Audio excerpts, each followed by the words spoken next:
미국이 낳은 세계적인 목회자 가운데 맥스 루카이도라고 하는 유명한 분이 계십니다. 그분이 얼마 전에 설교를 하면서 자기의 절친한 친구 웨스라고 하는 그 의사 얘기를 간증을 했습니다. 그 웨스라고 하는 의사는 35년 동안 한 병원에서 아주 성실하게 많은 사람들을 위해서 봉사를 했습니다. 근데 어느 날 몸에 이상 증세가 발견돼서 병원에서 정밀 검사를 했는데 놀랍게도 온몸에 암이 다 퍼져서 이제 수술도 할 수 없을 지경이 된 상태를 발견하게 됐습니다. 그도 역시 의사인지라 이제 마지막 내가 세상을 떠나는구나 하고서 죽음을 기다리고 있습니다. 후유증으로 인해서 말도 할 수가 없습니다. 그의 말을 들으려면 기계장치를 이용을 해서 겨우 들을 정도가 됐습니다. 어느 날 마지막에 그가 아들에게 뭔가 말하고 싶어하는 사인을 보냈습니다. 그래서 그 아들이 기계장치를 달아드렸는데 온 가족이 둘러 앉아있는 그곳에서 가족의 이름을 부른 게 아니고 그가 입을 떼자마자 맨 처음 나온 이름이 예수님이라는 이름이었습니다. 그는 예수님의 이름을 부르면서 예수님 감사합니다. 이제 제가 주님의 뜻을 따라 갈 때가 됐습니다. 주께서 저를 데려가시려거든 이제 결정을 내려 주십시오. 저는 준비가 됐습니다. 그리고서 숨을 거뒀다는 것입니다.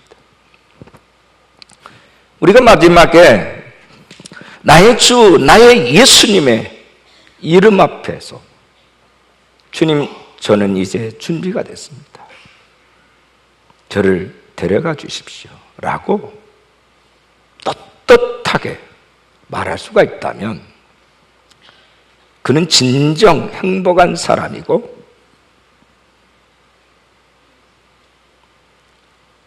하나님 앞에서 크리스찬으로서 마지막에 그 부르심 앞에 해야 될 바른 태도가 아니겠는가 하는 것입니다.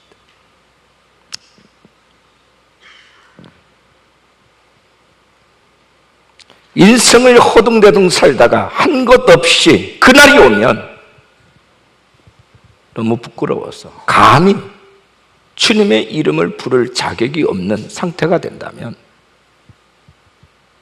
그가 세상에서 많은 것을 쌓아두었다 할지라도 어떤 무언가를 이루었다 할지라도 그는 결코 성공적인 삶을 산 사람은 아닐 것입니다. 오늘 본문에 보면 사도 바울에 대한 말씀이 나옵니다. 한때 그는 예수를 배척을 했고 예수 믿는 사람을 죽이는 데 앞장섰던 사람이 예수님을 만나서 성령의 사람 되고 사도가 되었습니다. 그리고 평생 동안 예수님을 위해서 모든 것을 다 쏟아부었습니다. 최선을 다했습니다. 그리고 이제는 그를 죽이려고 하는 사람들에게 잡혀서 로마 감옥에 아주 외롭게 갇혀 있습니다.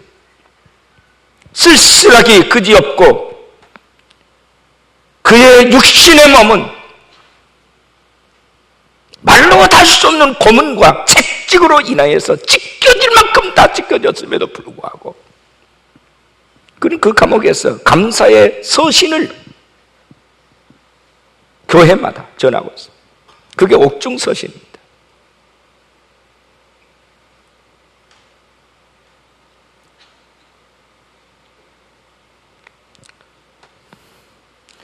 근데 놀랍게도 그런 애로운 감옥 생활에서도 힘든 고역을 치는 그 와중에서도 그가 전하는 복음, 그가 전하는 메시지는 온 온통 감사로 얼룩져 있습니다. 시종일관 무려 46번이나 감사로 고백을 합니다. 특히 오늘 빌립보서에서는 두 가지에 대해서 감사하고 있습니다. 하나는 빌립보 교인들이 바울 선교에 있어서 큰 동력자가 되어주신 것, 20년 동안이나 변함없이 동력자가 되어준 것에 대해서 감사를 하고 있고, 또 하나는 자신이 비록 지금 로마 감옥에 갇혀 있지만 이것 또한 감사하다는 거예요. 왜? 일구월심, 나는 로마에 가서 복음을 전하고 싶다 하는 이런 로망이 있었는데 이제는 죄인의 몸으로 로마에까지 오게 됐다는 거예요. 가이사 법정 앞에 설 수 있게 돼서 로마의 관리들에게 가이사 앞에서 예수 그리스도의 복음을 당당하게 증거할 수 있는 길이 열리게 된 것에 대해서 감사하고 있습니다. 복음 때문에 사형 선고를 받은 그가, 죽을 날을 목전에 두고 있는 그가 하나님께 감사를 하고 있어요. 그리고 모든 교회들에게 감사하라. 이게 창조적인 감사입니다. 다시 말하면 감사할 수 없는 조건 속에서 감사하는 게 창조적 감사. 본문 6절은 이렇게 말씀합니다. 아무것도 염려하지 말고 다만 모든 일에 기도와 간구로 너희 구할 것을 감사함으로 하나님께 아뢰라. 너희 구할 것을 감사함으로 하나님께 아뢰라. 다시 말하면 감사의 마음으로 기도하라. 오늘 제목입니다. 우리 따라하겠습니다. 감사의 마음으로 기도하라. 네, 여러분 기도 많이 하시죠? 이 기도의 태도가 어떤 태도가 되어져야 되느냐? 감사의 마음으로 하라. 그런 기도만이 진정한 기도이며 감사의 마음으로 기도하는 사람들의 기도가 응답되는 것입니다.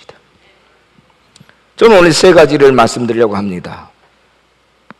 도대체 어떤 감사를 드려야 될까? 감사의 종류는 많습니다.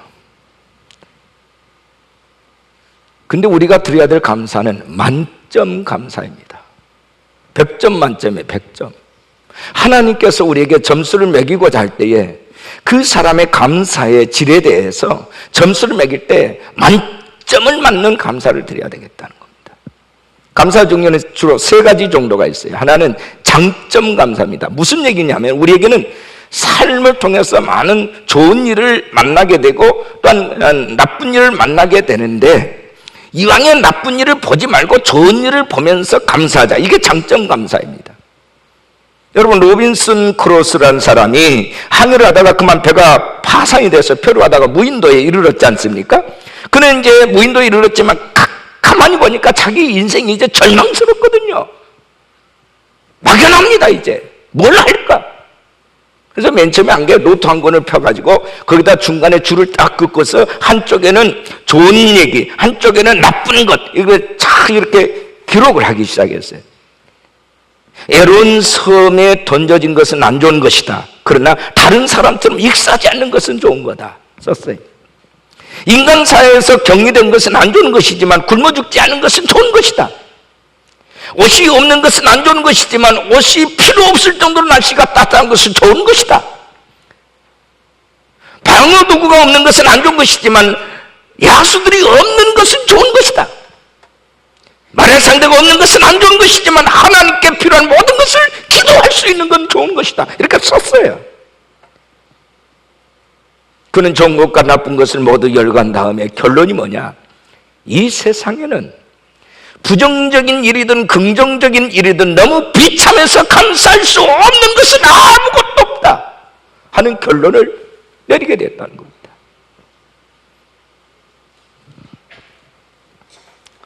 그리고 그는 이왕이면 좋은 면에 대해서 감사하는 마음으로 살자. 이게 장점 감사예요. 좋은 것을 보자.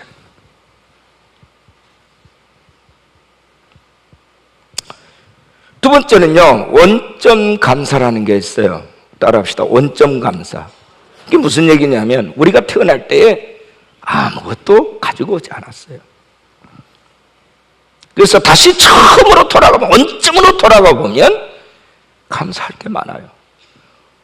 아무것도 없었던 내게 지금 많은 것이 있어요. 빈몸이었던 내게 많은 것들이 생겼어요.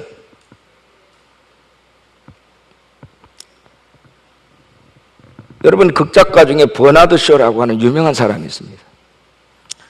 그는 이런 얘기했어요. 이 세상에 있는 모든 책이 다 없어진다 할지라도 엽기서 이 한 책만 있으면 우리는 살 수 있다. 엽기서 내용이 뭡니까? 다 잃었어요. 자식도 잃고 재산도 잃고 아내도 잃고 그의 몸 건강도 다 잃었어요. 목숨 하나만 까딱까딱 살아있어요. 그런데 그는 거기에서 감사를 합니다. 참담한 현실 앞에서 하나님 원망하지 않고 오히려 찬송하면서 이렇게 고백합니다. 내가 못해서 알몸으로 나와 싸운즉 또한 알몸이 그리로 돌아가올지라 주신 이도 여호와시요 거둔 이시도 여호와시오니 여호와의 이름이 찬송을 받으실지로다. 할렐루야. 이게 원점 감사입니다. 주신 이가 하나님이시고 거두신 이가 하나님이시라면 그것도 감사해야 될 일이 아닌가. 여호와를 찬송한다. 이게 원점 감사입니다. 세 번째가 만점 감사예요. 이건 뭐냐면 가장 수준 높은 감사, 전천후 감사입니다. 옥중에 갇혀서도 명들었어도 배 아꼈어도 아파서도 죽게 생겼어도 감사하는 거예요.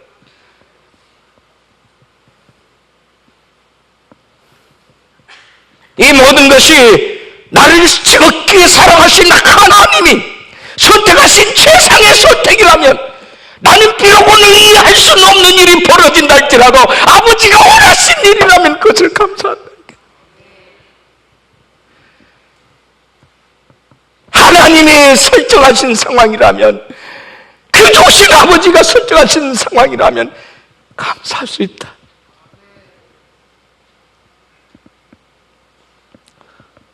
많은 사람들이 실패하고 넘어집니다. 근데 그 실패는 과정이지 끝이 아니에요. 그죠?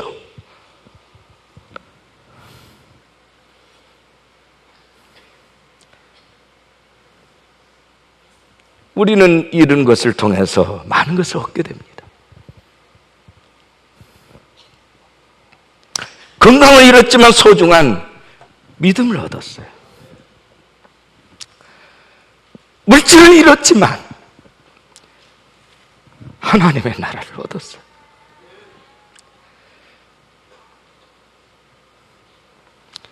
하나님은 언제나 우리를 좋게 하신 분이십니다.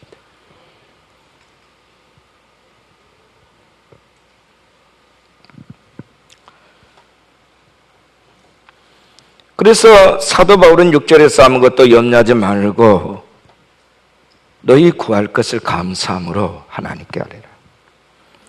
생사의 기로에 놓여 있는데도 아무것도 염려하지 말고 감사함으로 기도하라. 감옥식에 갇혀 있으면서도 1시간 후에 아니면 하루 후에 어떤 일이 벌어질지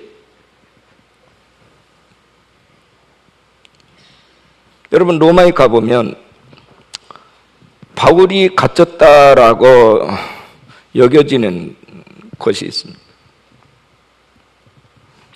바위에 구멍이 뚫어져 있고요. 밑에는 아주 돼지굴 같이 생겼어요. 아주 습합니다. 그 구멍에다가 먹거리를 조금씩 떨어뜨려 주면 그것으로 족합니다. 근데 바울은 빌립보 교인들이 거기에서 조금 넣어준 사식을 가지고 풍성하다고 감사합니다. 놀랍습니다. 매 순간이 감사합니다. 어느 신학자가 그런 표현에서 여러분 감옥과 수도원의 차이를 아십니까? 감옥과 수도원의 차이. 환경은 똑같아요. 거친 식사, 험한 잠자리, 힘든 일, 환경도 비슷합니다. 그런데 감옥에서는 하루하루가 불평으로 가득하고 수도원은 하루하루가 감사로 가득합니다. 불평하느냐 감사하느냐에 따라서 감옥이 될 수도 있고 수도원이 될 수도 있어요.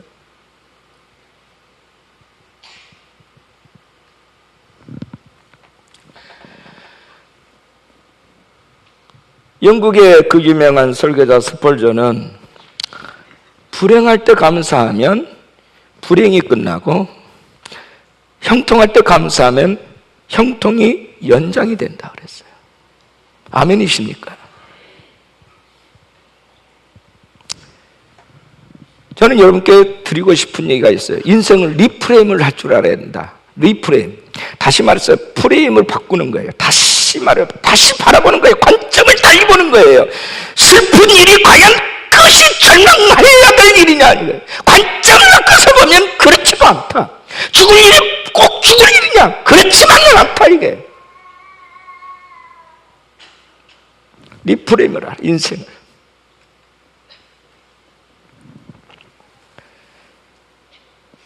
안 좋은 상황이 있지만 그것의 생각의 전환을 통해서 안 좋지만은 않다 하게 되면 불평 모드가 감사 모드로 바뀌어지는 거예요.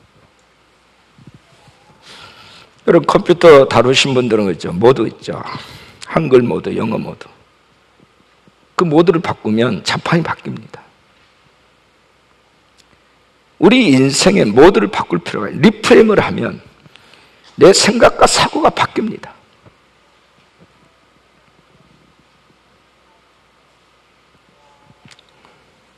그러면 새로운 내 인생을 쓸 수 있어요. 새로운 세계가 열립니다. 이제까지 보지 못했던, 듣지 못했던 소리가 들리고 보지 못했던 것이 열리기 시작합니다. 주 예수 그리스도의 안목으로 보면 모든 게 하나님의 은혜입니다. 버릴 게 없어요. 죽으라 해도 죽지 않고요.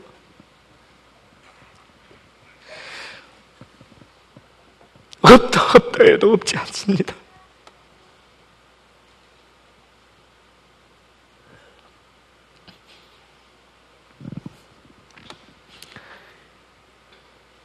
여러분의 내면의 깊은 상처를 치유할 수 있는 최고의 처방은 모드를 바꾸라 해요. 감사 모드로 바꾸세요.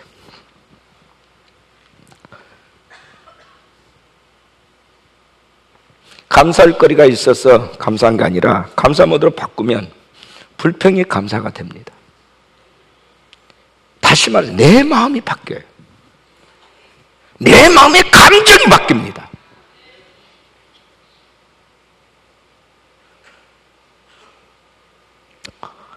환경이 사람을 바꾸는 게 아니고요. 사람이 환경을 바꾸는 겁니다. 실패 확률이 높아서 사람이 실패하는 게 아닙니다. 실패할 수밖에 없다는 그 낙심이 사람을 실패하게 만드는 겁니다. 인생을 리프레임을 하라. 그러면 모든 일에 감사할 수 있다. 두 번째는요, 따라합시다. 작은 감사, 큰 행복. 다시 말해서 이 감사를요, 어떤 감사할 수밖에 없는 큰 어떤 뭔가를 찾지 마시고요, 여러분 생활 주변에 있는 아주 작은 것에서부터 감사를 하십시오. 그러면 이게 큰 행복이 됩니다. 점점 이게 부풀려진다는 거예요, 행복이.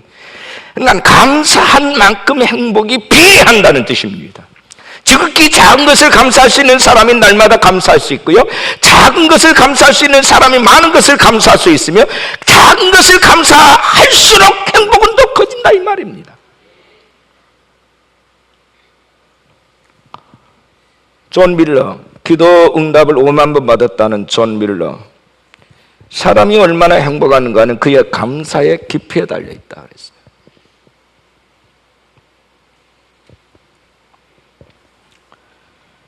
모든 기도의 응답은 감사로부터 시작이 됩니다. 지하 토굴 감옥에서 외롭고 적적한 삶으로 갇혀있는 바울이 그 모든 표현 속에는 풍성. 빌립보 1장 19절에 내가 기도하노라 너희 사랑을 지식과 모든 총명으로 점점 풍성하게 하사. 이 말이 무슨 말입니까? 우리의 처지는 연약하고 우리의 처지는 계속해서 박해와 핍박이 기다리고 나처럼 감옥이 기다리고 있을지라도 예수 그리스도의 사랑과 지식과 모든 청명으로 더 풍성해진다면 그 모든 환경을 뛰어넘을 수 있다, 그 말이에요. 오늘 본문 4장 17절 이하도 내가 선물을 구함이 아니오 오직 너에게 유익하도록 풍성한 열매를 구함이라. 너희들이 주는 어떤 사식을 구하는 게 아니다 그 말이에요. 내게는 모든 것이 있고 또 풍부한지라. 감옥에서 뭐가 있겠어요? 에바브로디도 편에 너희가 주는 것을 받음으로 내가 풍족하다. 그것으로도 풍족 넉넉하다. 이는 받으실 만한 향기로운 재물이 하나님을 기쁘시게 한 거다. 물질이 기쁘게 한 것이 아니라 너희들 마음이 하나님께 올려졌단 말입니다. 19절 나의 하나님이 그리스도 예수 안에서 영광 가운데 그 풍성한 대로 너희 모든 쓸 것을 채우시리라. 할렐루야. 너희들 또 핍절한데, 너희들 또 밖에 갈 곳 권하 있는데, 감옥에 있는 나를 위해서 더 피를 공급해준 너희들의 마음이 더 부자고 하나님께서 너희들에게 모든 풍성한 것으로 채워주실 줄로 믿는다, 그 말이에요.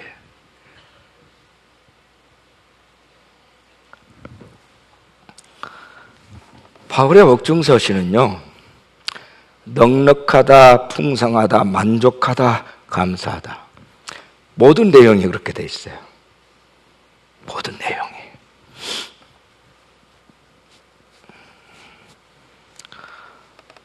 우리 사람에게 가장 큰 불행은 요즘 사람들이 말하는 목마름의 문제가 아닙니다.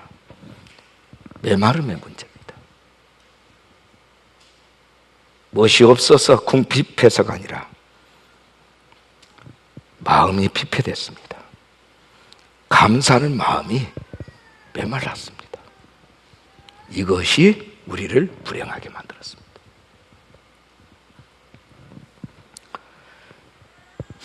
여러분 보시기에 여기 백목사 머리숱이 많은 것 같습니까? 적은 것 같습니까?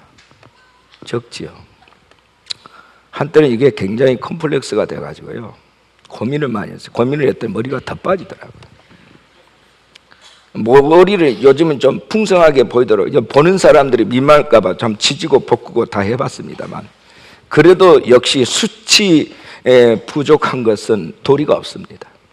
근데 제가 어느 책을 읽다가 어느 목사님이 머릿수가 적은 사람들은 감사해야 된다, 자기도 머릿수가 적다 하면서 6가지 감사 제목을 찾아냈더라고요.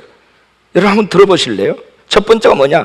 이 여성들에게는 거의 없는 현상이다. 그러니까 여성들 대머리는 거의 없대요. 그러니까 여성들은 감사해야 된다는 거죠. 특별한 경우에는 여성들은 대머리가 많지 않습니다. 여성 여러분들이시죠, 머리 숱이 많은 거 감사하십시오. 아멘도 안 하시네. 두 번째, 하나님의 사랑을 받는 자가 대머리인데 하나님 자꾸 머리를 쓰다듬어 주니까 머리가 빠지네. 세 번째는 대머리 치고 거지가 있냐? 얻어먹은 사람 없다 이게. 그죠? 네 번째는요, 물자를 절약할 수 있다. 여러분 샴푸가 적게 들어갑니다. 다섯 번째는요, 다섯 번째가 물자를 절약하고요. 그 다음에 네 번째가 하나님의 능력의 선지자 엘리사도 대머리였다. 이거 굉장히 은혜스러운 대목이에요. 여섯 번째는 하나님을 편하게 해드릴 수 있다. 왜냐? 하나님은 매일같이 우리의 머리카락을 세신 분이신데 머리숱이 적은 사람은 얼마나 하나님을 편안하게 해주냐 이거죠. 그렇죠? 굳이 이렇게 감사의 제목을 찾아보면 있어요. 말도 안 되는 소리 같지만 일리가 있지 않습니까?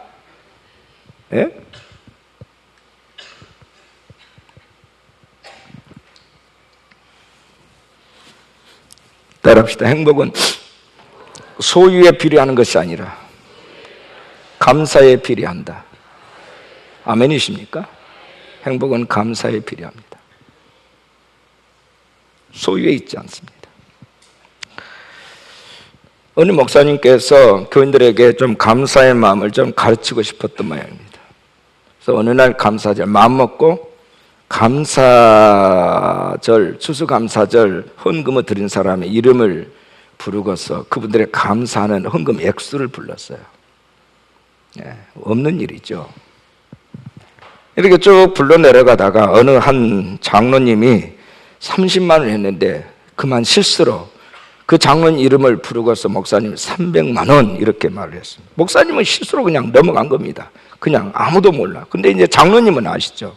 장로님이 순간 당황스러웠어요. 아니 난 30만 원 냈는데 목사님 300만 원 부르니까.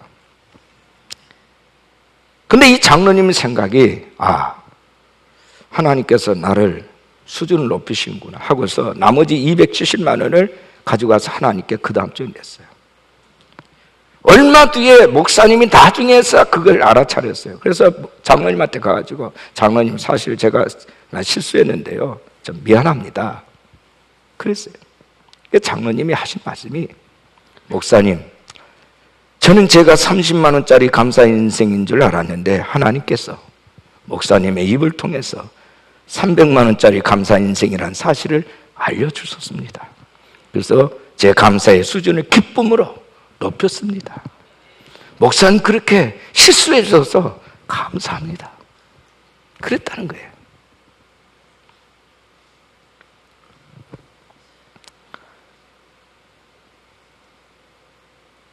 목사님의 실수까지도 하나님께서 그 실수를 통해서 내 감사의 수준을 높여줬다.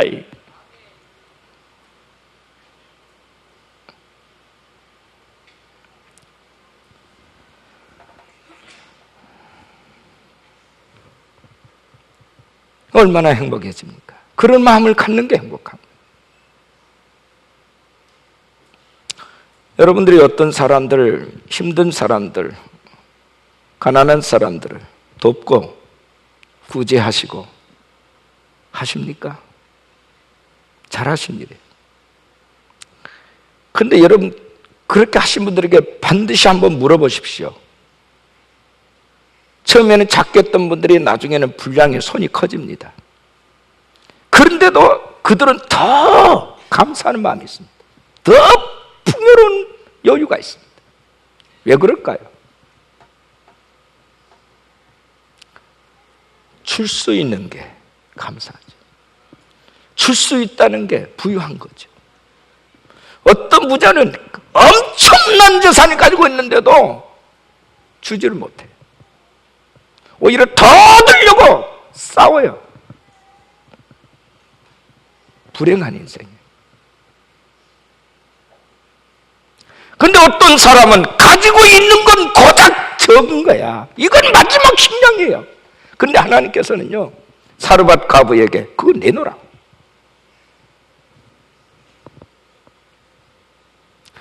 작은 과부에 2렙돈 드린 것을 주님이 그렇게 칭찬하십니다. 왜 그럴까요? 행복이, 축복의 시작이 거기에 있기 때문에.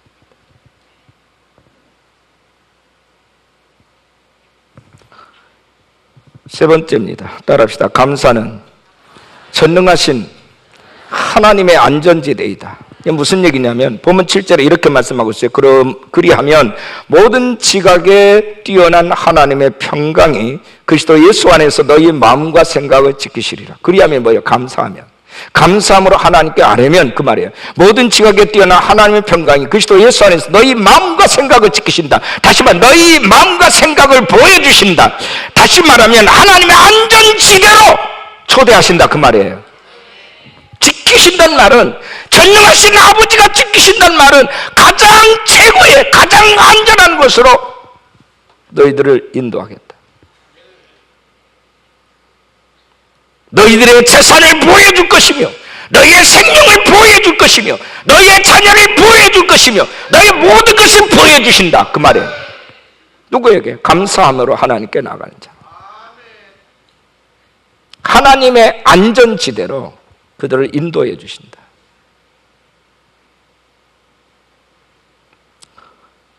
많은 이들이 자기의 건강을 지키고 싶어합니다. 자기의 재산을 지키고 싶어합니다. 자기의 명예를, 자기의 자식을 지키고 싶어합니다. 그런데 지키고 싶은 만큼 지키지를 못합니다. 왜 그럴까요?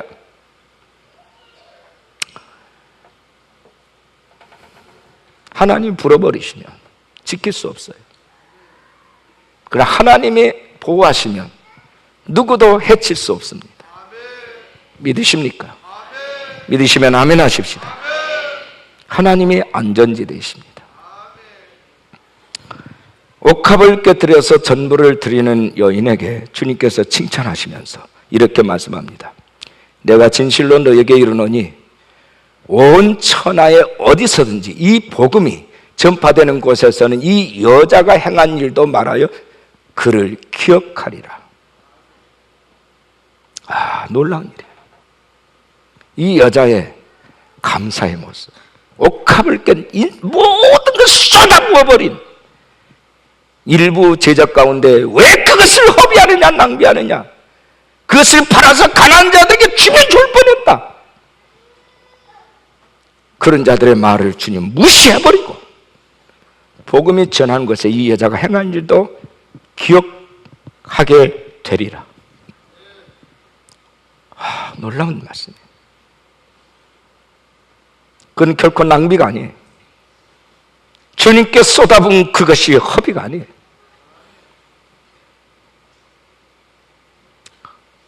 여러분, 옥합은요, 노동자가 1년 동안 벌어들여서 만들 수 있는 큰 값어치가 있는, 여자로서는요, 자기 이 결혼하기 전에 여자는 최고의 예단이 옥합입니다. 그것을 어디에서 깨뜨리냐면 첫날 밤에 신랑 앞에서 깨뜨립니다. 그것은 뭐냐? 내 인생은 당신 것입니다. 내 인생은 당신께 드리겠습니다. 나는 당신의 향기가 되겠습니다. 그 뜻입니다.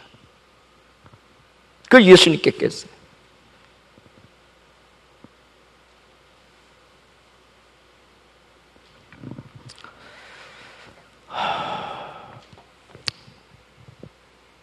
(2차) 세계대전이 끝나고 일본 해군 장교 중에 가와가미 갈지란 사람이 있었어요. 이 사람이 이제 고개 돌아왔는데 어느 날부턴가 몸이 굳어지기 시작하는 겁니다. 어떤 약도 말을 듣지를 않는 거예요. 몸이 굳어져 가는 거예요. 이제 꼼짝도 싸울 못해요. 마지막에 정신과를 갔어요. 근데 정신과 의사 후지다 씨가 그에게 마지막 처방한 거는 이겁니다. 당신은 이제부터 하루에 10,000번씩 감사합니다. 감사합니다 말을 외쳐라 이게. 감사의 마음만이 당신의 병을 치료할 수 있다. 이렇게 말합니다. 그러니까 이 사람이 그때부터 10,000번씩을 계속 감사합니다. 감사합니다. 계속 하루, 이틀, 열흘, 한 달 계속 그것만 하는 겁니다. 입에서 계속 감사합니다. 처음에는 감사할 마음이 없는 거예요. 그냥 그래도 하라니까 감사합니다. 그런데 마음이 이제 감사합니다 그러니까 감사할 마음이 생겨나기 시작하는데 어느 날 아들이 감 2개를 가지고 왔어요. 그것을 겨우 어렵게 받으면서 감사합니다. 그런데 놀랍게도 그 순간 온몸의 마비 증세가 풀려버렸어요.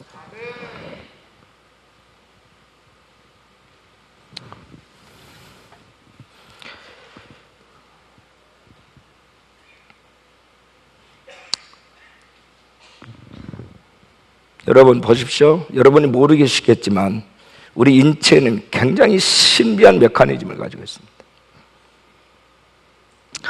여러분, 인간이 겪고 있는 모든 질병의 70%가 심인성 질환이라고 그러죠. 다시 말해서 그의 마음에서부터 오는 병이다. 그러니까 마음을 치료한 것이 중요해요. 그래, 마음을 치료하는데 가장 결정적인 뭡니까?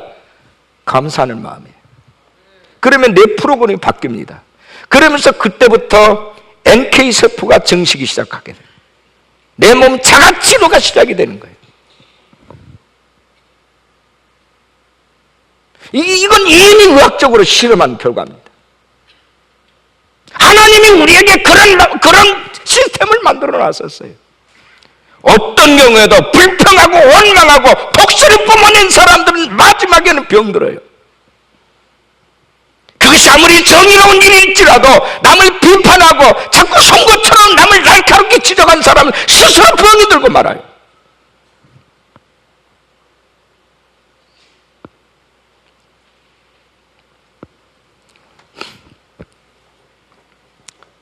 그러나 모든 것에 감사하는 사람은요, 먼저 자신이 최고의 수혜자가 되는 거예요. 먼저 자신의 마음이 기쁘고 자신의 마음에 행복이 있습니다. 그리고 이젠 그 안에 있는 행복이 내가 만나는 사람들에게 전이가 돼. 하나님께서 우리에게 주신 사랑은 우리가 죄인 되었을 때 그저 값없이 베풀어 주신 사랑, 독생자 예수 그리스도를 죽이시기까지 하나님의 사랑의 마음을 우리에게 가르쳐 주셨어요. 우리는 그 사랑이 얼마나 큰지를 몰랐어요. 근데 예수님을 믿고 예수님을 알고 난 후에 체험을 통해서 알게 된 거예요.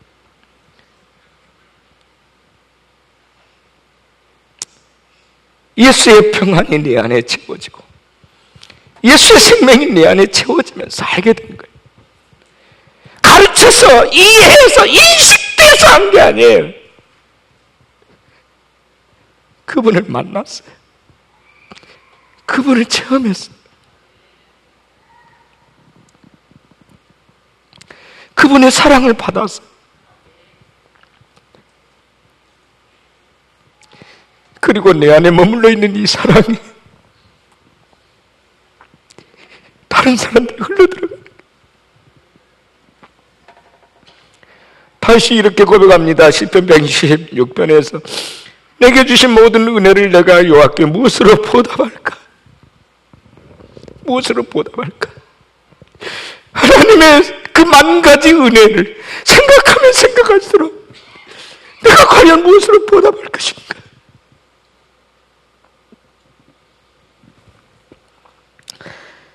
신학자 몬테피오르라는 사람은 think and thank라는 말을 썼어요. 생각하라. 그리고 감사하라.